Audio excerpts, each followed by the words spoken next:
आजचा आपण पाचवा श्लोक आपण बघणार आहोत. तर आजच्या श्लोकामध्ये आपण बघूयात की भगवंत काय म्हणत आहेत. सत्वं रजस्तम इति गुणा प्रकृती संभवा निबद्ध निबद्धन्ति महाभाहो देहे देहिनमच्चयम्.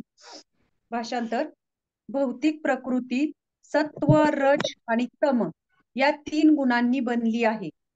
ए महाभाहो अर्जुना, जेव्हा जीव प्रकृतीच्या संपर्कात येतो तेव्हा तो या त्रिगुणांमुळे बद्ध होतो. तात्पर्य: जीव दिव्य असल्यामुळे त्याला या भौतिक प्रकृतीशी मूळ कर्तव्य नसते. तरीही भौतिक जगताद्वारे बद्ध झाल्यामुळे तो त्रिगुणांच्या वर्चस्वाखाली कार्य करतो. प्रकृतीच्या विविध रूपांनुसार जीवांना निरनिराळ्या प्रकारची शरीरे प्राप्त झाल्यामुळे त्यांना या प्रकृतीला अनुसरूनच कार्य करावे लागते. हेच विविध प्रकारच्या सुख दुःखाचे कारण आहे. भगवंत इथे सांगत आहे की तीन जे गुण आहेत, सत्व, रजो आणि तमोगुण, तर हे तीन गुणांनी हे सगळं काही भौतिक जग काय आहे बांधलं गेलेलं आहे. आणि भगवंत म्हणतायत की हे महाभाव अर्जुना, जेव्हा जीव या तीन गुणांच्या संपर्कात येतो तेव्हा तो काय होतो, त्या त्रिगुणांमुळे बद्ध होतो. तर आतापर्यंत आपण खूप काही ऐकत आलेलो आहोत की सत्वगुण, रजोगुण, तमोगुण, की असं वेगवेगळे आपण हे ऐकत आलेलो आहे की सत्वगुण काय आहे, रजोगुण काय आहे. सत्वगुण म्हणजे जसं आपण म्हणतो ना की पहाटेच्या वेळेस उठून ध्यान धारणा करावी, अभ्यास करावा, कारण ती सत्वगुणी वेळ असती. त्यावेळेस आपल्यामधला सत्वगुण काय होतो, आपल्यामध्ये सत्वगुण असतो. नंतर रजोगुण म्हणजे काय, की जसं जसा दिवस वरती येतो आणि जसा जसा दिवस वरती येतो तसं तसं काय होतं की आपल्यातला रजोगुण वाढायला लागतो. रजोगुण म्हणजे काय, हे प्राप्त करायचंय, ते प्राप्त करायचंय, हे काम ते काम ते काम, ह्याच्यात आपण इतक्या म्हणजे ऍक्टिव्हिटीज, थोडक्यात काय, रजोगुण म्हणजे प्राप्त करण्याची अभिलाषा आणि त्याच्यातून केलेल्या वेगवेगळ्या ऍक्टिव्हिटीज. आणि तमोगुण म्हणजे काय, की तमोगुण म्हणजे पूर्ण अज्ञान. पूर्ण अज्ञान म्हणजे काय, निद्रा, अति आळस, नको त्या गोष्टी करणं, तर हा झाला तमोगुण. मग आता ह्या तीन जे गुण आहेत ते भगवंतांची काय आहे, ती शक्ती आहे आणि त्या शक्तीने हे भौतिक जगत बांधलेलं आहे. आणि ते तीन गुण आपल्यावर काय असतात, नेहमी प्रभाव टाकत असतात. आणि त्या तीन गुणांच्या ह्याच्या खाली आपण मग कधी आपण चांगलं बोलतो, कधी एखाद्याशी वाद घालतो, कधी आपल्याला खूप आळस येतो. मग त्यावेळेस आपण ओळखून घ्यायचं की आपल्यामध्ये तीन गुण कशा पद्धतीने हे झालेले आहेत, प्रेरत झालेले आहेत. परंतु हे जे आत्मा आहे ते भगवंत काय सांगत आहे तिथे, की जीव प्रकृतीच्या संपर्कात येतो. जीव म्हणजे कोण, आत्मा. म्हणजे तसं पाहिलं गेलं तर हा जो आत्मा आहे, जो आपल्या शरीरामध्ये, हृदयामध्ये आहे आणि तो सगळ्या ऍक्टिव्हली ती चेतना आपल्या शरीराला देतो. आणि तो जो आत्मा आहे तो ऍक्च्युअली शुद्ध आहे. जसं पावसाचं पाणी आपण बघूया की जसं पावसाचं पाणी शुद्ध असतं, पण जसं ते जमिनीवर पडतं, जमिनीवर पडल्या पडल्या ते काय होतं, ते लगेच गढूळ बनतं. मग पावसाचं पाणी मूळतः शुद्धच आहे, परंतु ते काय आहे, खालच्या म्हणजे जमिनीवर जेव्हा पडतं तेव्हा ते मातीच्या संपर्कात आलं की ते गढूळ बनतं. अगदी तसंच भगवंत इथे सांगत आहेत की हा जीवात्मा जो आहे, आत्मा, तो शुद्ध आहे. परंतु ह्या तीन गुणांच्या तो जेव्हा संपर्कात येतो तेव्हा तो काय होतो, बद्ध होऊन जातो. आपण नेहमी गर्भसंस्कार ह्या गोष्टी आपण नेहमी ऐकत आलेलो आहोत की कशा पद्धतीने गर्भसंस्कार का केले जातात, किंवा तो आत्मा यायच्या अगोदरच म्हणजे ते गर्भधारणा व्हायच्या अगोदर त्याची शुद्धता केली जाते त्या शरीराची, म्हणजे आईच्या, वडिला, माता पित्यांच्या. मग याच्यातून आपण मला वाटतं तिसरा स्कंद असावा, तिसऱ्या स्कंदामध्ये याचं वर्णन आहे. तिसरा किंवा सातवा, त्याच्यामध्ये की एक बाळ जे आहे, तो आत्मा आहे, कशा पद्धतीने भगवंतांना प्रार्थना करत असतो. म्हणजे अगदी आईच्या गर्भात सुद्धा त्याला ते ज्ञान असते की आपल्याला ह्या भौतिक जगात जायचे नाहीये आणि ह्या भौतिक जगात गेलो की आपण बद्ध होणार. म्हणून तो प्रार्थना करत असतो की मला याच्यातून लवकर सुटका करा, ह्या गर्भाशयातून, जेणेकरून मी वारंवार एखाद्या गर्भाशयामध्ये मला जावं लागणार नाही. ही प्रार्थना तो करत असतो. आणि जसा त्याचा जन्म होतो आणि जशी तो एक आरोळी ठोकतो रडण्याची, तेव्हा काय होतात, आजूबाजूचे सगळेजण गोळा होतात आणि आनंदोत्सव साजरा करायला लागतात. आणि जसा तो बाहेर येतो तसं लगेच ही आई, वडील, मामा, काका, मावशी सगळी नाती त्याला चिकटतात. आणि ह्या भौतिक जगात जेव्हा येतो तेव्हा तो त्याचं काय होतं, मूळ स्वरूप विसरून जातो. म्हणून भगवंत म्हणतात की आत्मा हा शुद्ध आहे, परंतु ह्या भौतिक जगात त्रिगुणांच्या संपर्कात आल्यामुळे तो काय होतो, बद्ध होतो. आता आपण नेहमी ऐकतो की भक्तीसाठी, भक्ती करण्यासाठी, कमीत कमी काही भक्तिमय साधना करण्यासाठी आपल्यामध्ये सत्वगुणाची आवश्यकता आहे. मग आता यात तर दिलंय की सत्व, रज आणि तम हे तीनही गुणांनी कसं म्हणजे तिन्ही गुण यांनी काय होतं, आपण बद्ध होतो. मग सत्वगुणाने कसं काय बद्ध होतो, किंवा रजोगुण तमोगुण ठीक आहे आपण समजू शकतो. हं? तर हे तीन गुण आपल्याला कसे बद्ध करतात, हे याचे एक उदाहरण आज आपण काही बघणार आहोत. सत्वगुणामधलं एक श्रीमद भागवतम मधलं भरत महाराजांचं उदाहरण आहे. की भरत महाराज जे आहेत, तर ते भरत महाराज भगवंतांची भक्ती करण्यासाठी त्यांनी सगळ्या एकछत्री राज्य होतं त्यांचं पृथ्वीवर, ते सगळं त्यागलं आणि भगवंतांच्या भक्तीसाठी ते वनामध्ये निघून गेले. म्हणजे तो स्तर काय असेल त्यांचा. आणि ते भरत महाराज की जे कुठल्या स्तरावर गेले होते, म्हणजे त्यांनी त्या ज्या हरिण, आता ती मोठी स्टोरी आहे, तुम्ही भरपूर वेळा क्लासमध्ये ऐकली असेल, त्यामुळे मी त्याच्या डीप मध्ये जाणार नाही, सगळ्यांना माहित असेल. तर जेव्हा त्या भरत महाराजांची हरिणावर आसक्ती निर्माण झाली आणि त्यांचं प्रेम जडलं त्याच्यामध्ये, मग आता प्रेम करणं, आसक्ती आसक्ती म्हणून ठीक आहे, पण प्रेम जडणं हा कसं काय सत्वगुणा, म्हणजे हा हा कसं काय बंधनास कारणीभूत ठरू शकतो. मग ते भरत महाराजांचं जे प्रेम, त्या हरणावर ते आसक्त झाले आणि ते प्रेम जे सत्वगुणातलं प्रेम, ते सुद्धा त्यांना काय केलं, बद्ध केलं गेलं त्याला. आणि त्यामुळे त्या प्रेमातून ते जे आसक्त झाले, आणि त्याच्यातून ते सत्वगुणामधून सुद्धा बद्ध झाले आणि त्याच्यातून तिथून त्यांचं पतन झालं. म्हणजे हे उदाहरण आपण बघू शकतो भरत महाराजांचं. जसं द्रुपद महाराजांचं उदाहरण आहे. द्रुपद महाराजांना हे करायचं, यज्ञ केला त्यांनी, आणि द्रोणाचार्यांचा वध करण्यासाठी त्यांनी यज्ञ केला, असा पुत्र त्यांना प्राप्त करायचा होता. तर आता हे व्यक्ती जर बघितले आपण, तर सगळे असे सत्वगुणी व्यक्ती आहेत. परंतु त्या सत्वगुणामध्ये सुद्धा काही गोष्टी आपण कशा पद्धतीने वागतो आणि त्यानुसार तो सत्वगुण सुद्धा काय करतो, आपल्याला बद्ध करतो. अर्जुनाचं सगळ्यात मोठं उदाहरण आहे. अर्जुन जे आहे, आपल्याला सगळ्यांना माहित आहे की श्रीमद भगवद्गीतेचा आज आपण अध्ययन करतोय, शिकण्याचा प्रयत्न करतोय, ते ज्ञान आत्मसात करण्याचा प्रयत्न करतोय. तर तो जो अर्जुन आहे, तर त्या अर्जुनामध्ये काय होतं, सत्वगुणच होता ना. म्हणजे इतरांवर प्रेम करणं, दया दाखवणं, हा गुण कुठला आहे. सत्वगुण असल्याशिवाय एखादी व्यक्ती दुसऱ्यांवर प्रेम करणे, दया करणे ह्या गोष्टी करूच शकत नाही. मग अर्जुनामध्ये सुद्धा सत्वगुण होता. अर्जुनाला सुद्धा वाटत होतं की अरे माझे काका आहेत, आजोबा आहेत, मामा आहेत, आत्ते भाऊ आहेत, माझे गुरु आहेत, यांना मी कसं, यांचा वध मी कसा करू, मी यांची हत्या कशी करू, यांच्यावर बाण कसा चालवू. म्हणजे अर्जुनामध्ये किती दया होती, किती प्रेम होतं त्याच्यामध्ये, ती दयाभाव होता अर्जुनामध्ये. आणि तो दयाभाव सुद्धा, तो सत्वगुण सुद्धा अर्जुनाला बद्ध करत होता. आणि अर्जुनाला भगवंतांनी रजोगुणात आणलं, भगवंतांची सेवा करण्यासाठी. म्हणजे बघा, काही सेवा सत्वगुणात होतात, काही सेवा रजोगुणात होतात. आणि इथे बघतोय की तो सत्वगुण जो होता, तो सत्वगुण त्याच्यासाठी, म्हणजे अर्जुनासाठी चांगला नव्हता तो. पण भगवंतांनी काय केलं, की त्या सत्वगुणातून अर्जुनाला रजोगुणात आणलं, की तू युद्ध कर. म्हणजे हा सत्वगुण जो होता अर्जुनाचा, तो सुद्धा बद्ध करत होता अर्जुनाला. आणि जेव्हा भगवंतांनी ही भगवद्गीता सांगितली आणि हा ज्ञानाचा प्रकाश अर्जुनाला दिला, आणि तेव्हा अर्जुनाने, कारण कुठलीही युद्ध करायचं असेल, कुठलीही सेवा करायची असेल बघ, त्याच्यामध्ये थोडा रजोगुण लागतो त्या व्यक्तीमध्ये. जसं ब्रह्मदेवाचंही आपण उदाहरण बघतो की ब्रह्मदेवांमध्ये काय रजोगुण आहे, कारण ब्रह्मदेव नेहमी निर्मिती करतात ना, ऍक्टिव्हिटी करतात, म्हणून ब्रह्मदेवांमध्ये रजोगुण. शिवजींमध्ये आपण म्हणतो नाश करायचा असेल एखाद्या गोष्टीचा, तर त्याच्यासाठी काय लागते नाश करायला, बुद्धी आपल्याला तशी लागते. झालं, नाश करण्यासाठी वेळ लागत नाही. तेव्हा शिवजी आपण बघतो, शिवजी त्याचा संहार करतात, त्याच्यासाठी तमोगुण लागतो. म्हणजे ह्या ज्या गोष्टी आहेत त्याच्यातून आपण बघू शकतो की भगवंतांनी अर्जुनाला सुद्धा हा सत्वगुण काय करत होता, बद्ध करत होता. हा जन्म मृत्यूच्या फेऱ्यामध्ये अर्जुनाला अडकवत होता. म्हणून भगवंत इथे काय सांगत आहेत की ह्या सत्वगुणातून सुद्धा भगवंत अर्जुनाला बाहेर काढत आहेत. म्हणजे हा सत्वगुण सुद्धा की आपल्याला कसा बद्ध करतो. आणि ह्या सत्वगुणामध्ये सुद्धा आपण काय होतो, की ह्या जन्म मृत्यूच्या फेऱ्यामध्ये अडकू शकतो आणि भगवंतांपासून दूर जाऊ शकतो. दुसरं आता रजोगुणाचं आपण बघूया उदाहरण. दोन उदाहरणं बघूया की रजोगुण कसा असतो. रजोगुण आपल्यामध्ये इच्छा आकांक्षा निर्माण करतो. आणि रजोगुणाचं उदाहरण म्हणजे कैकई रामायणामध्ये. ज्या कैकईला, कैकईचं किती प्रेम होतं, असं म्हणतात की कौशल्यपेक्षा पण कैकईचं प्रेम भगवंतांवर होतं. आणि ती कैकई तिच्या इच्छा, म्हणजे जेव्हा तिला अशी तिच्या मनामध्ये ते जे विष पेरलं मंथरेने, त्या क्षणामध्ये तिची अपेक्षा, लालसा निर्माण झाली तिच्यामध्ये. ती लालसा निर्माण झाली, की माझा पुत्र हा राजा बनावा.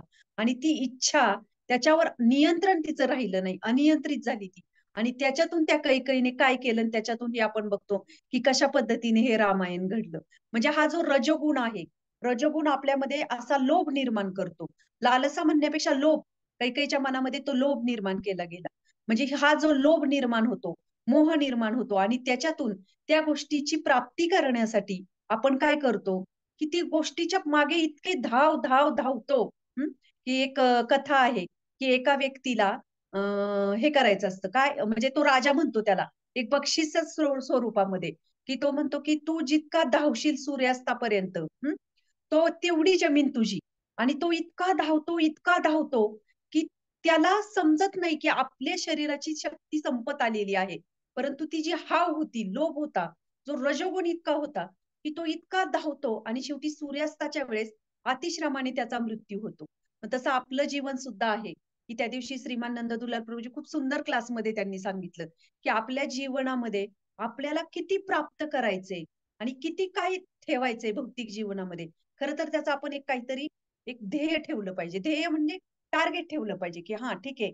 आज मला वयाच्या एवढ्या-एवढ्या टप्प्यापर्यंत माझं घर, माझा बंगला, माझी गाडी, माझ्या मुलांसाठी हे सेव्हिंग मी हे जे काही आहे, जो काही आकडा असेल, जो काही आहे ते मला ह्या वयापर्यंत करायचंय. पण त्याच्यापुढे मात्र मला निवृत्ती घ्यायची. मग भले ती एखादी गोष्ट आपण टार्गेट ठेवले, माझ्या 50व्या वर्षी मला प्राप्त करायचंय आणि ते जर कदाचित भगवंतांच्या कृपेने आपल्याला 45व्या वर्षी प्राप्त झालं, तर आपण त्याची हाव धरू नये आणि ही हाव आपण जितकी जीवनामध्ये धरत राहू, तितकं आपण त्याच्या मागे धावत राहतो आणि अशा पद्धतीने मृत्यूही आपला तेवढ्याच स्पीडने पाठलाग करत असतो. म्हणजे याच्यातून बघू शकतो, की हा रजोगुण सुद्धा किती घातक आहे. कारण त्याच्यातून आपल्या अपेक्षा, इच्छा, आकांक्षा इतक्या वाढत राहतात, की ज्या गोष्टीसाठी आपण वेळ द्यावा, ज्या गोष्टींना महत्त्व द्यावं, ज्या तत्वांना आपल्या जीवनामध्ये स्थान द्यावं, त्याच्यासाठी आपल्याकडे वेळच राहत नाही. कारण आपण इतके बिझी होऊन जातो, की आपलं शरीरही बिझी होतं आणि आपलं मनही तेवढं स्थिर नसतं. म्हणून हा रजोगुण सुद्धा तेवढाच घातक आहे. म्हणून भगवंत म्हणतात, की तो सुद्धा आपल्याला बद्ध करतो. दुसरं उदाहरण आहे सुरुचीचं, की जी सुरुची की तिला कसा तो हे होता जी सुरुची ध्रुव महाराजांच्या जेव्हा ते पित्याच्या मांडीवर बसले, त्या सुरुचीने द्वेषाने त्यांना ओढलं.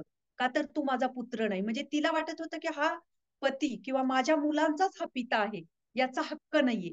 तर ही जी उदाहरणं आपण बघतो, तर ह्या रजोगुणामध्ये इच्छा, आकांक्षा, अपेक्षा, मला हे प्राप्त करायचंय, ह्या गोष्टी कशा पद्धतीने त्या व्यक्तीवर काय होतात, एकदम त्याला प्रभावित करतात आणि त्या प्रभावित केल्यामुळे त्या व्यक्तीचं तसं-तसं आचरण होतं.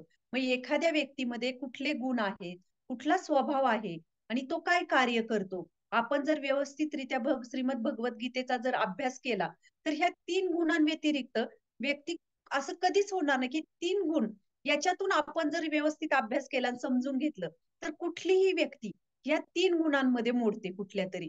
कुठलातरी एका गुणाचा त्याच्यावर जास्त प्रभाव असतो. म्हणजे एखादी व्यक्ती थोडी सत्वगुणात नेहमी जास्त असते. पण असा अर्थ त्याचा होत नाही, की त्याच्यावर रजोगुण प्रभाव टाकत नाही.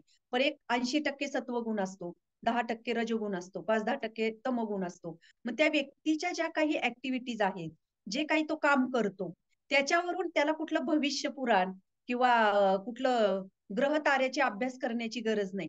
त्या व्यक्तीच्या जीवनचरित्र जो काही तो वागतोय, बोलतोय, ज्या काही कृती करतोय, त्याच्यावरून आपल्याला समजू शकतं, की ही व्यक्ती कुठल्या गुणामध्ये आहे, कुठला गुण त्याच्यावर प्रभाव टाकू शकते. तिसरा आहे तमोगुण, की हा तमोगुण. तमोगुणामध्ये आपण बघतो, की सगळे असुर तमोगुणामध्ये येतात. रावणाचंच उदाहरण आपण बघू शकतो, की ज्या रावणाला स्वतःची लंकाही पुरली नाही उपभोगे. त्यांनी भगवंतांची शक्ती, साक्षात सीतामाईचा सुद्धा उपभोग घेण्याचा प्रयत्न केला. म्हणजे हा तमोगुण जो आहे, किती त्या व्यक्तीला अज्ञानात नेतो आणि त्याचा काय करतो? नाश करतो. तीच शूर्पणखा जेव्हा प्रभू रामचंद्रांच्या सौंदर्यावर मोहित झाली आणि तिने मोहित झाली, तिला रामचंद्रांची प्राप्ती करायची होती. जेव्हा तिला रामचंद्र म्हणाले, की "तू लक्ष्मणाकडे जा." त्याने विवाह केलेला नाही. ती लक्ष्मणाकडे जाते. तिला काही हे नसतं, की तिला कुणीतरी सुंदर पुरुष पाहिजे असतो. असं नाही, की तिचं रामचंद्रांवर प्रेम आहे, मी आता नाही लक्ष्मणाकडे जात नाही. ती लगेच लक्ष्मणाकडे गेली. म्हणजे हे असुर कसे असतात, की किती कुठल्या स्तरावर त्या वासना, इच्छा त्यांच्या पूर्ण करण्यासाठी कुठल्या स्तरावर येतात आणि जसा तिचा तिथे अपमान झाला शूर्पणखेचा, त्यावेळेस तिच्या मनामध्ये बदला घेण्याची वृत्ती आली. तिने बघितलं सीता माता किती सुंदर आहे आणि तिने विचार केला की माझा भाऊ रावण हा स्त्रियांवर किती आसक्त आहे, म्हणून त्याचा बदला घेण्यासाठी ती रावणाला अशा काही पद्धतीने सीतामातेचं वर्णन करते की त्या रावणाला सीतामाईचा उपभोग घेण्याचा लोभ सुटतो तिथे. म्हणून आपण बघतो की हा तमोगुण जो आहे कशा पद्धतीने एखाद्यावर हावी होतो आणि पूर्ण जीवन त्याचं उद्ध्वस्त करतो, की ज्या रावणाचा आपण बघितलं की रामायणामध्ये प्रभू रामचंद्रांनी एवढी संधी देऊनही तो त्याच्यातून बाहेर पडू शकला नाही. शेवटी त्याचं काय झालं? हिरण्यकश्यपूचं उदाहरण आपण बघतो. हिरण्यकश्यपू आणि प्रल्हाद महाराज. ज्या हिरण्यकश्यपूला पूर्ण ब्रह्मांडाची प्राप्ती करायची होती आणि त्यांनी केली पण होती. सगळ्या देवी देवतांना त्यांनी वश केलं होतं. फक्त छोटा प्रल्हाद 5-7 वर्षांचा मुलगा, तोही त्याचा स्वतःचा पुत्र. फक्त त्या प्रल्हादावर त्याला नियंत्रण करता नाही आलं आणि त्याच्यातून तो अहंकार इतका हे झाला, इतका वाढला, की अरे हा छोटासा मुलगा की मला आव्हान करतोय, मला चॅलेंज करतोय. ह्या जगावर, ब्रह्मांडावर माझं प्रभुत्व आहे आणि हा काय त्या विष्णूचं नाव घेतोय. म्हणजे हा जो अहंकार आहे, तमोगुणामध्ये प्रचंड अहंकार, द्वेषाची प्रवृत्ती, मत्सर, वासना, कामभावना ह्या जागृत होतात. तसं त्यांनी स्वतःच्या पुत्रालाही सोडलं नाही. त्याच्यावरही अत्याचार करण्याची अत्याचार सुरुवात केली करण्यासाठी. म्हणजे हे जे उदाहरण आहे आणि तोच पुत्र म्हणजे जे छोटे प्रल्हाद महाराज, ते प्रल्हाद महाराज पूर्ण भगवंतांना शरणागत होते. मग ते कुठल्या गुणामध्ये होते आपण विचार करू मग. ते सत्वगुणामध्ये पण नव्हते, रजोगुणामध्ये पण नव्हते आणि तमोगुणामध्ये पण नव्हते. तर ते भगवंतांच्या भक्तिमय सेवेमध्ये कार्य करत होते. तर हे आपण आता पुढे बघूया, की ह्या 3 गुणांच्याही पुढे गेल्यानंतर कशा पद्धतीने आपल्याला भगवंतांचं प्रेम प्राप्त होऊ शकतं. आणि कधी-कधी की असं असतं, की कधी-कधी एखादी व्यक्ती आपल्याला अशी चांगली सत्व गुणामध्ये दिसते. दिसताना, कार्य करताना दिसते, की जसं आता विश्वामित्रा जे आहेत, ते काय करत होते? तपश्चर्या करत होते ना, ध्यानधारणा करत होते. असं काही नव्हतं, की ते काही कुठली तरी खराब गोष्टी करत होते किंवा त्यांना काही हे झालं होतं, म्हणजे काही पापमय रजोगुणामध्ये किंवा तमोगुणामध्ये काही कृती करत होते. तर ते विश्वामित्रा तपश्चर्या करतायत म्हणजे सत्वगुणामध्ये वाटतं आपल्याला. पण ते सुद्धा त्या मेनकेच्या पैंजनाने त्यांचं काय झाली? तपश्चर्या भंग झाली आणि त्या क्षणी त्यांच्यामध्ये ती इच्छा जागृत झाली. म्हणजे याच्यातून आपण बघू शकतो, की हा सत्व, रजो, तमोगुण कधीही कुठल्याही काळी एखाद्यामध्ये प्रभाव टाकू शकतो. कधी हा जास्त हावी असतो, कधी तमोगुण जास्त हे करतो. मग आता विश्वामित्र सत्वगुणामध्ये तपश्चर्या ही करण्यासाठी सत्वगुणच लागतो ना. परंतु ते सत्वगुणामध्ये असून सुद्धा त्यांचं काय झालं? पतन झालं. म्हणून हे आपण बघतो, की हे तिन्ही जे गुण आहेत, ते आपल्याला कशा पद्धतीने बांधून ठेवतात. मग ह्या तिन्ही गुणांच्या पलीकडे जर आपल्याला जायचं असेल, तर आपल्याला काय करावं लागेल, की आपल्यामध्ये तो विशुद्ध सत्वगुण आणावा लागेल. तो विशुद्ध सत्वगुण म्हणजे सर्वात उच्च स्तर झाला. परंतु तो प्राप्त करण्यासाठी म्हणजे आपण बघतो, की कुठली ॲक्टिव्हिटीज कुठली आपण करतोय, याच्यावरून 3 गुण कळतात. परंतु कधी-कधी शुद्ध भक्तांच्या बाबतीत, की कधी-कधी ते काही गोष्टी करतात, परंतु चेतना त्यांची काय आहे? प्रत्येकाचीच. म्हणजे जरी एखादी वेश्या असेल, कानोपात्रेचं उदाहरण आपण बघतो, की वेश्या होत्या कानोपात्रा. आणि तरी पण त्या भगवंतांची भक्ती त्यांनी प्राप्त केली. भगवंतांचं चरणकमलांची प्राप्ती केली. म्हणून आपण कुठला व्यवसाय करतोय, याच्यापेक्षाही आपली चेतना काय आहे त्यामागे. कधी-कधी सत्वगुणामध्ये आपण काही कार्य करतो, कधी रजोगुणामध्ये करतो. भले ॲक्टिव्हिटीज काही असू दे, पण आपली चेतना ही कशी पाहिजे? कृष्ण भावनामय पाहिजे, भक्तिमय पाहिजे. मग तेव्हा हे कार्य काय होतात? दुय्यम ठरतात. जसं वृत्रासुराचं उदाहरण आपण बघूया. वृत्रासुर एका असुर योनीमध्ये जन्म झाला होता त्यांचा. आणि ते युद्ध कोणाच्या बाजूने करत होते? ते असुरांच्या बाजूने युद्ध करत होते. देवतांना त्यांनी पराजित केलं होतं जवळपास. आणि त्यांची चेतना काय होती? ती पूर्ण कृष्ण भावनामय होती. त्यांना माहित होतं, की आपल्याला ह्या देहातून मुक्त होऊन भगवंतांच्या चरणांची प्राप्ती करायची. आणि निर्धास्त मनाने ते त्यांची ड्युटी करत होते. परंतु काय होतं आतमध्ये मात्र पूर्ण कृष्ण भावनामय होते. हरिदास ठाकूरांचं उदाहरण आपण बघू शकतो, की जे हरिदास ठाकूर तसे तर ते यवन कुटुंबात जातीमध्ये जन्मलेले म्हणजे मुस्लिम कुटुंबामध्ये. तसा जर त्यांचा हे बघितला तर. आणि त्यांचा स्तर काय होता? त्यांचा जन्म कुठला होता? आणि त्या हरिदास ठाकूरांची परीक्षा घेण्यासाठी ती जेव्हा वेश्या येते, तेव्हा 3 दिवस त्यांच्या मुखातला हरिनाम ऐकून ती वेश्याही काय होते? त्यांची भक्त बनते. आणि इथं विश्वामित्रांचं आपण उदाहरण बघतोय, की हजारो वर्ष तपश्चर्या करून पण मेनकेच्या एका पैंजणाच्या आवाजाने पण त्यांची तपश्चर्या भंग होते. म्हणजे काय आहे, की आपली चेतना काय आहे यामागे?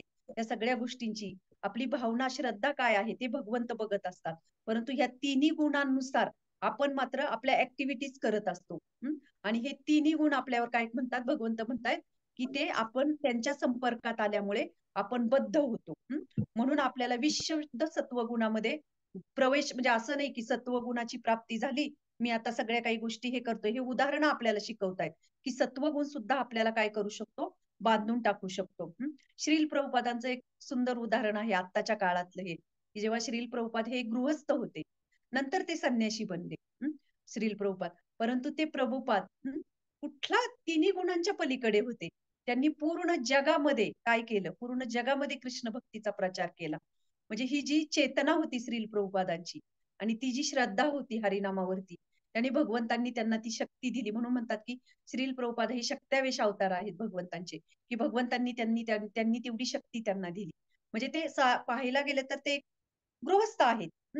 आणि मग कोणी ब्रह्मचारी असतं, कोणी संन्यासी असतं, कोणी गृहस्थ असतं. परंतु त्याची चेतना काय आहे, त्याची भगवंतांप्रतीची समर्पित भावना काय आहे, त्यानुसार खरं तर भगवंतांची कृपा प्राप्त होत असते. परंतु आपण सर्वसामान्य व्यक्ती आहोत. हे खूप उच्च स्तरावरची उदाहरणं आहेत. परंतु आपल्याला तिथे प्राप्ती करायची आहे. परंतु आपला संघर्ष हा काय आहे, आपण ह्या 3 गुणांमध्ये बद्ध झालेलो आहे. म्हणून म्हणतात ना, दुर्गा देवीच्या हातामध्ये तो, दुर्गा देवी याची संरक्षक आहे ना ह्या खंड गडाची पूर्ण ह्या, तर तिच्या हातामध्ये तो हे दिलेला आहे, त्रिशूळ दिलेला आहे.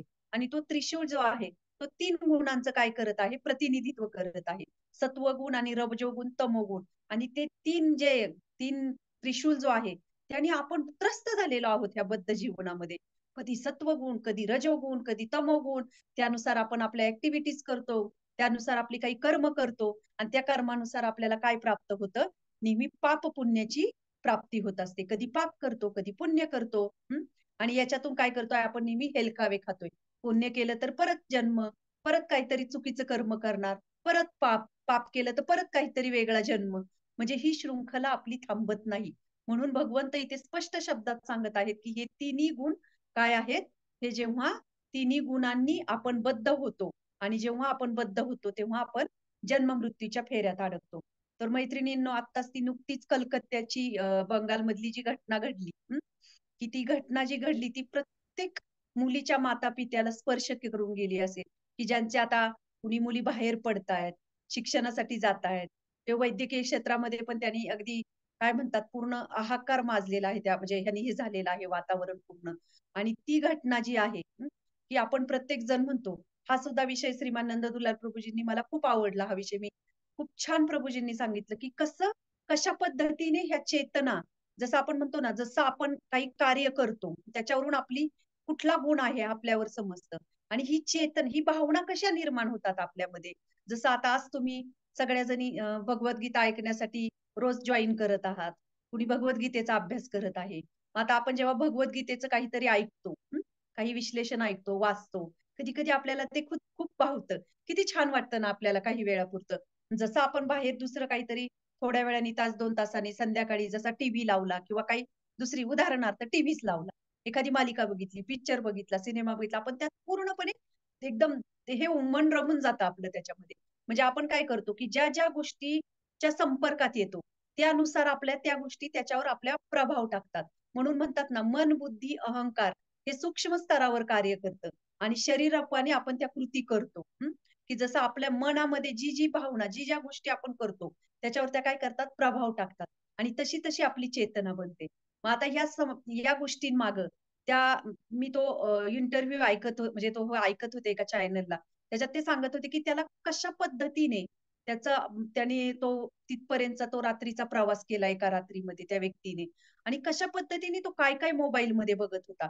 विचार करा तुम्ही, की आज जर आपण साधा एक भगवद्गीतेचा क्लास असेल किंवा काही असेल स्पिरिच्युअल आपण अटेंड केलं, तरी आपल्याला किती छान वाटतं, की अरे खरंच आहे हे. म्हणजे तेवढ्यापुरतं तरी भले आपल्याला वाटत असेल. मग तसेच या गोष्टी आत्ताच्या काळामध्ये तर असं हे कलियुग आहे आणि आपण जेव्हा भक्तिमय जीवनाचा प्रवास सुरू करतो, तेव्हा खरं तर हे संघर्ष आहे. कारण आपण प्रवाहाच्या विरोधात चाललेलो आहोत. एक प्रवाह असा आहे, की तो पूर्ण फ्लो असा येत आहे आपल्या अंगावर आणि आपण मात्र त्या प्रवाहाच्या विरोधात पोहत आहोत. मग विचार करा, की हे सगळं वातावरण सगळं असं दूषित आहे. आणि ह्या वातावरणामध्ये साहजिकच त्या तमोगुणाचा प्रभाव जास्त आहे. आणि तो जितका प्रभाव जास्त तशी त्या व्यक्तीची कृती घडते. तर या व्यक्तीच्या मोबाईलमध्ये किती घाणेरड्या, हिंसक, अश्लील ज्या सिनेमा होते, काही हे होते त्याच्यामध्ये घाणेरड्या गोष्टींनी भरलेला होता. आणि तो रात्रभर त्याचा शोध करत होता, की माझी इच्छा कशी पूर्ण होईल. आणि जेव्हा अशा काही गोष्टी त्या तमोगुण आपल्यावर हावी होतो, तेव्हा तिथे नातेसंबंध, कोण आहे समोरची व्यक्ती, याचा काही प्रभाव पडत नाही. फक्त स्वतःची वासना तृप्त करायची आहे.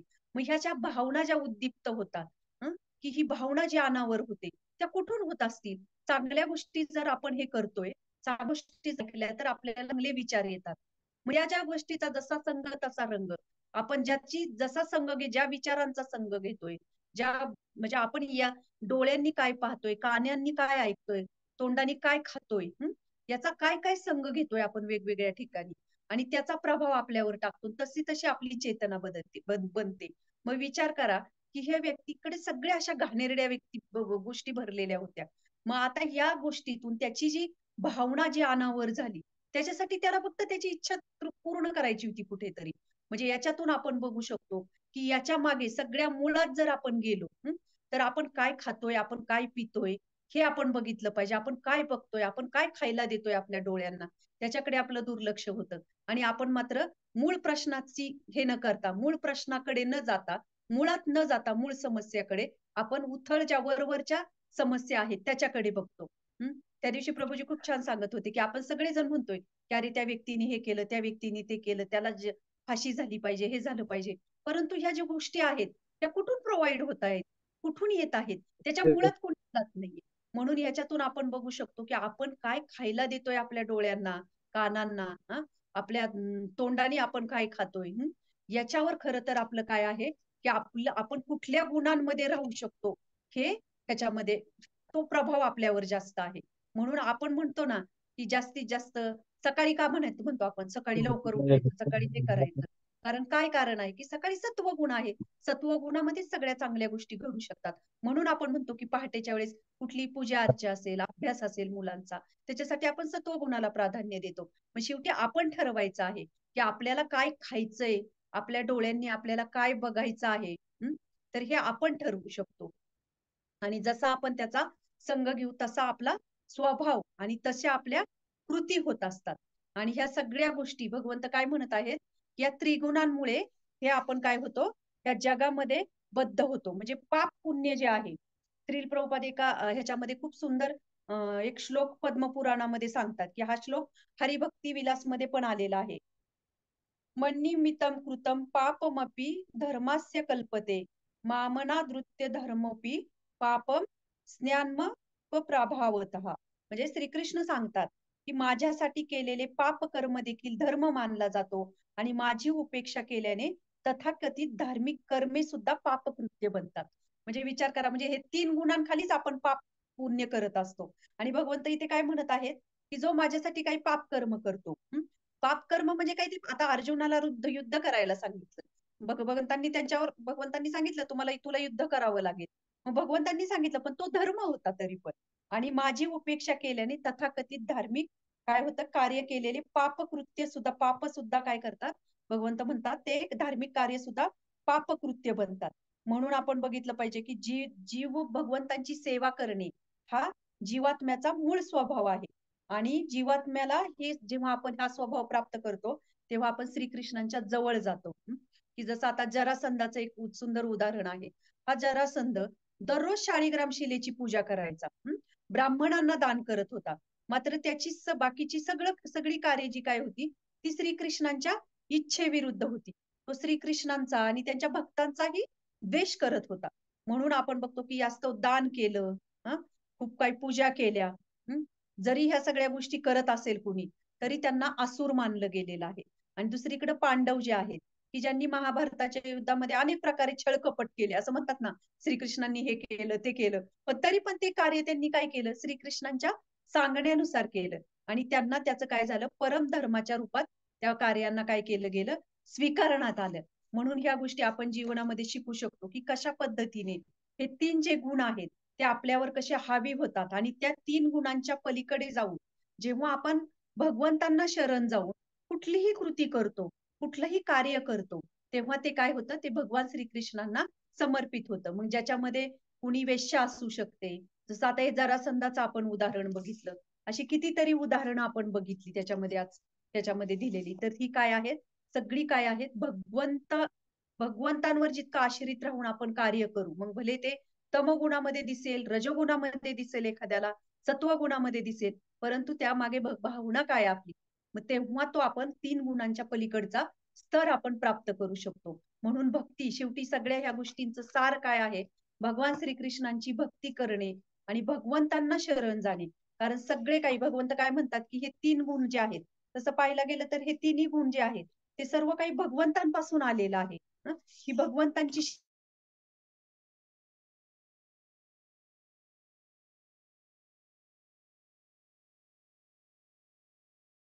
भगवंतांची शक्ती आहे.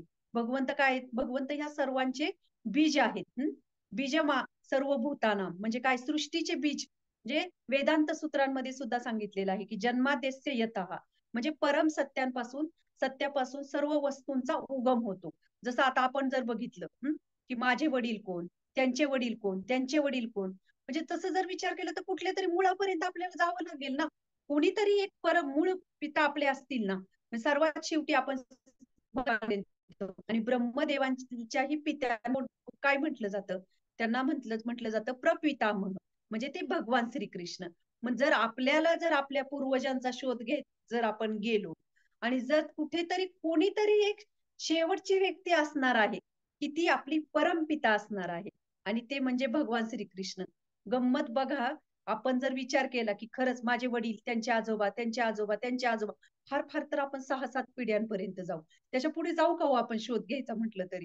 मग कोणीतरी मूळ व्यक्ती आहे ना, की त्या व्यक्तीपासून आपण सर्वजण आलेलो आहोत. मग ते प्रपितामह म्हणजे ब्रह्मदेवांचे पण पिता, ते म्हणजे भगवान श्रीकृष्ण. तर अशा ह्या श्रीकृष्णांपासून या सगळ्या गोष्टींची निर्मिती झालेली आहे आणि त्या श्रीकृष्णांपासूनच हे 3 गुण आलेले आहेत. परंतु 3 गुण जरी भगवंतांवर ते प्रभाव टाकत नाही, पण आपल्यासारख्या जीवात्म्यावर त्याचा प्रभाव पडतो. म्हणून आपल्याला ह्या 3ही गुणांच्या, पण 3ही गुण तर खूप दूरची गोष्ट आहे. परंतु आपल्याला भक्तीमध्ये स्थिर राहण्यासाठी सत्वगुणाची आवश्यकता आहे. तर त्या सत्वगुणामध्ये तरी येण्यासाठी ऍटलिस्ट आपण प्रयत्न केला पाहिजे, की त्याच्यासाठी हरिनाम आहे, शास्त्रांचं वाचन आहे, भगवान श्रीकृष्णांचं स्मरण आहे. अशी तपश्चर्या थोडी तरी आपल्या जीवनामध्ये जेव्हा करू, तेव्हा हळूहळू त्या सत्वगुणामध्ये स्थिर होऊ आणि जेव्हा पूर्णपणे आपण कृष्ण भावनामय कृती करू, भले ती कृती एखाद्याला हे वाटेल, की काही गोष्टी अशा दिसतात चुकीच्या किंवा पण त्याच्या मागे आपली भावना जेव्हा कृष्ण भावनामय बनेल, तेव्हा खऱ्या अर्थाने आपण भगवान श्रीकृष्णांची चरणांची प्राप्ती करू शकतो आणि ह्या 3 गुणांच्या संपर्कातून आपण काय करतो, जे बद्ध झालेलो आहोत, त्याच्यातून आपण मुक्त होऊ शकतो. तर अशा पद्धतीने आजच्या श्लोकावर थोडक्यात सांगण्याचा प्रयत्न केला. तर तुम्हाला ह्याच्यावर कोणाला काही प्रश्न असतील किंवा काही ह्याच्यामध्ये अजून काही ऍड करायचं असेल, तर प्लीज तुम्ही करू शकता किंवा त्याच्यामध्ये काही सांगायचं असेल तर सांगू शकता. Thank so much. माताजी सेटिंग चेंज करा. आनंद माताजी.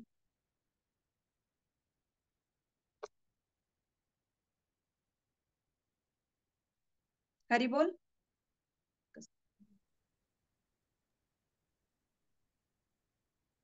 कोणाला काही याच्यावर प्रश्न असतील, कोणाला काही असेल सेटिंग चेंज केलंय तर तुम्ही नाही, सांगू शकता. केलंय. थँक्यू संदिनी चक्री माताजी. बऱ्याच दिवसांनी क्लास झाला आणि खूप छान झाला. थँक्यू. केले सेटिंग चेंज.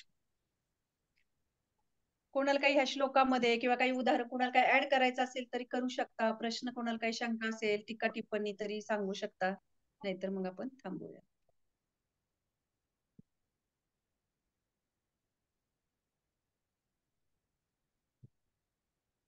चालेल माताजी, काही कुणाला प्रश्न नाहीये दिसत, आपण थांबूया. चालेल. रविवारी पण सगळ्या जणी जॉईन व्हा. रविवारी 1 मिनिट, रविवारी कुठला श्लोक आहे तर सांगते. नामामृत पण असेल आपलं ना? हा, उद्या असेल. श्री नंददुलार प्रभूजींचं हा, आपलं नंदुला स्वातींचं आहे. हा, उद्या एकत्रित मग रुक्मिणी माताजींना श्रीमान सांगितलं पाहिजे मग. हा, श्रीमान नंददुलाल प्रभूजींबरोबर आपला एकत्रित सगळ्यांचा जप आहे. उद्या एकादशी आहे, तर सगळ्या जणींनी प्रयत्न करा. आपण हे ऐकतोय, पण त्याचा अप्लाय करण्यासाठी पण आपल्याला संधी आहे. तर उद्या एकादशी आहे, तर उद्या एकादशी आहे, या पवित्र दिवशी सगळ्या जणी उद्या जपाटॉक सॉरी एकत्रित जपासाठी जॉईन करा. त्याची लिंक आम्ही नेहमीप्रमाणे ग्रुपवर टाकूच. चालेल माताजी, थांबूया मग. येस येस हा, येस, थँक्यू. 6वा श्लोक सांगते मी, एक मिनिट. रविवारी भगवंत म्हणत आहेत की हे अनग अर्जुना, सत्वगुण इतर गुणांपेक्षा निर्मळ असल्यामुळे प्रकाशमयी आहे आणि हा मनुष्याला सर्व पापांमधून मुक्त करतो. जे सत्वगुणामध्ये स्थित आहेत ते सुख आणि ज्ञानाच्या भावनेमध्ये बद्ध होतात. तर पुढचा खूप सुंदर श्लोक आहे, सत्वगुणावर आहे खास.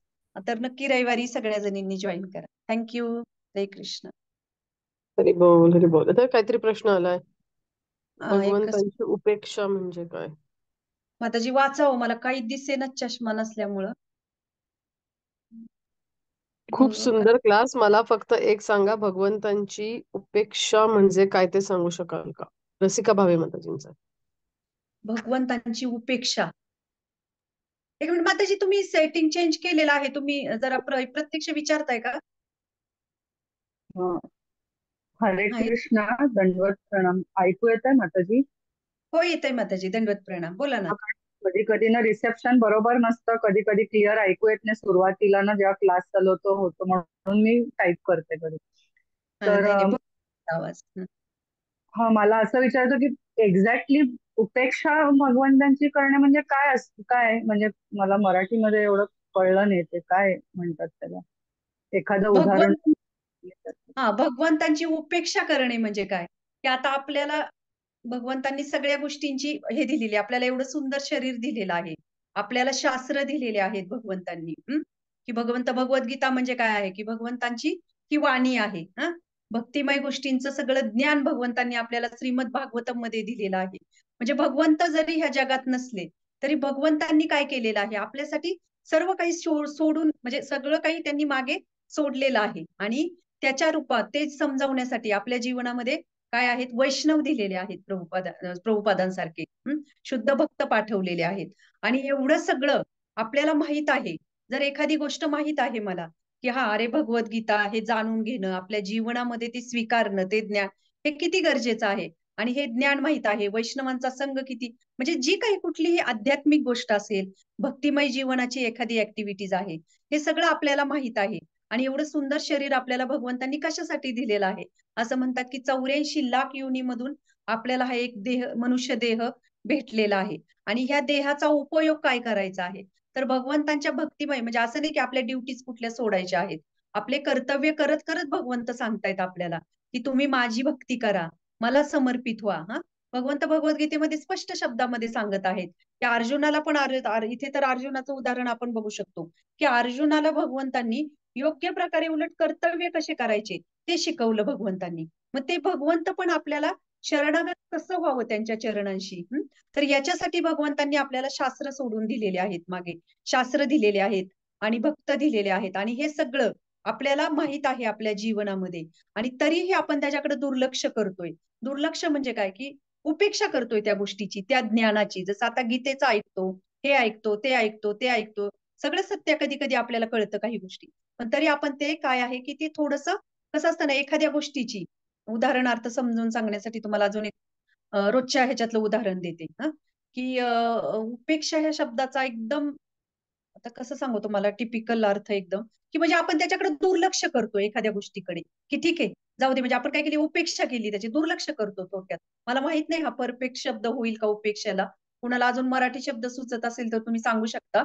तर मग जेव्हा आपण अशा पद्धतीने त्याची उपेक्षा करतो, दुर्लक्ष करतो त्या गोष्टीकडे, तेव्हा आपण काय करतो, म्हणजे एक प्रकारे भगवंतांची उपेक्षा करतो, भगवंतांकडे दुर्लक्ष करतो. आणि जेव्हा भगवंतांकडे दुर्लक्ष करतो तेव्हा साहजिकच आहे की आपल्या जीवनामध्ये जसं ह्या श्लोकाप्रमाणे आपण त्या त्या गोष्टी, आपण त्याच्यामध्ये भौतिक गोष्टींमध्ये मग्न होतो. म्हणून जेव्हा आपल्याला एखाद्या ज्ञान माहिती आहे, एखादी गोष्ट चांगल्या पद्धतीने माहिती आहे, तरीही आपण त्याची उपेक्षा करतोय, दुर्लक्ष करतोय. तसं आपण सुद्धा आपल्या जीवनामध्ये खूप वेळा उपेक्षा करतो भगवंतांची. भगवंत काय सांगत आहेत, जिथे आपल्याला तो मार्ग प्राप्त होतो, जिथे त्या ज्ञानाची प्राप्ती होते, तिथे तरी आपण दुर्लक्ष करणार की जाऊ दे, ठीक आहे, बघूया, आपण करूया नंतर, ठीक आहे. अशा पद्धतीची जेव्हा आपली भावना, चेतना असते ना, तेव्हा त्याला म्हणतात उपेक्षा करणे. म्हणून आपण भगवंतांना सुद्धा आपल्या जीवनामध्ये भगवंतांची सुद्धा उपेक्षा केलेली आहे. आणि त्या ह्याच्यातून आपण अशा पद्धतीने दुसऱ्या, म्हणजे आपल्या भौतिक जीवनामध्ये इतके बद्ध झालेलो आहोत की त्यामुळे आपल्याला भगवंतांची वाणी ही आपल्यापर्यंत, आपल्या हृदयाला स्पर्श करत नाही. तर मी अशा पद्धतीने माताजी मी सांगण्याचा प्रयत्न केला, तर तुम्हाला समजलं हो का ह्यातलं काही? येस येस येस माताजी, थँक्यू व्हेरी मच. माझा डाऊट क्लिअर झाला. Yes, thank you. थँक्यू माताजी, थँक्यू. हरे कृष्णा. हरे कृष्ण. चालेल माताजी, थांबूया मग, कोणाच काही प्रश्न नसेल तर. चालेल चालेल. ओके. चला, उद्याही थँक्यू. सगळ्या जपाला जॉईन करा. थँक्यू. हरे कृष्ण. थँक्यू.